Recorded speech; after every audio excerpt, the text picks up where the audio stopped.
ערן שחר, דוקטור התלהבות, אני עובד עם הבית ספר הזה כבר הרבה חודשים, אני עובד עם 600 בתי ספר בישראל.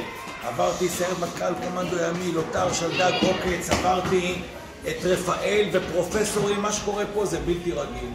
כל הכיתות שפה צריך ללמוד אותם, ממש ללמוד אותם, בית ברל, סמינר הקיבוצים, תל חי, מה שקורה פה זה בלתי יאמן. וזה מהכניסה שנראית כמו ז'ונגלר של בית ובית מלון שזה עושה את כל האווירה, דרך עיצוב ואומנות שפותח את הראש בקטע מטורף, דרך ילדים עם חום אנושי ועם רגישות שזה חסר תקדים. אני בכיתות, בכל הכיתות, בבטים, בגימלים, באי, בוו, מה שקורה פה בבית ספר זה פשוט לא יאמן, ואני לא אומר את זה כדי להתחנף. שואלים אותי, אתה מתכוון למה שאתה אומר? אני לא מתחנף לאף בן אדם, איפה שמגיע, מגיע. מה שקורה פה זה בלתי רגיל. זה מתחיל מהמנהלת שבאמת פתוחה, אמיצה ומביאה שפיצים, גם לי, כספק, מביאה שפיצים שחבל על הזמן. ואז זה עובר לצוות שפה, כל התלמידים שפה, נכון שהחומר האנושי פה מדהים, אבל זה שיש פה, זה שיש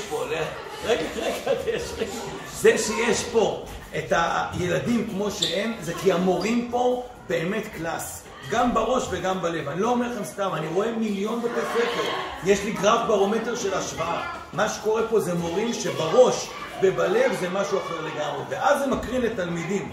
החוויה שלי, מה שאני מקבל מהתלמידים פה, החיבוק, האומץ, הפרגון, העזרה, זה חסר תקדים בקטע שאם זה היה מדינת ישראל, חבל לכם על הזמן. חבל לכם על הזמן, ככה אמורה לראות מדינת ישראל. תודה רבה שאתם חלק מהבית ספר, הלוואי שניפגש. תודה רבה למנהל.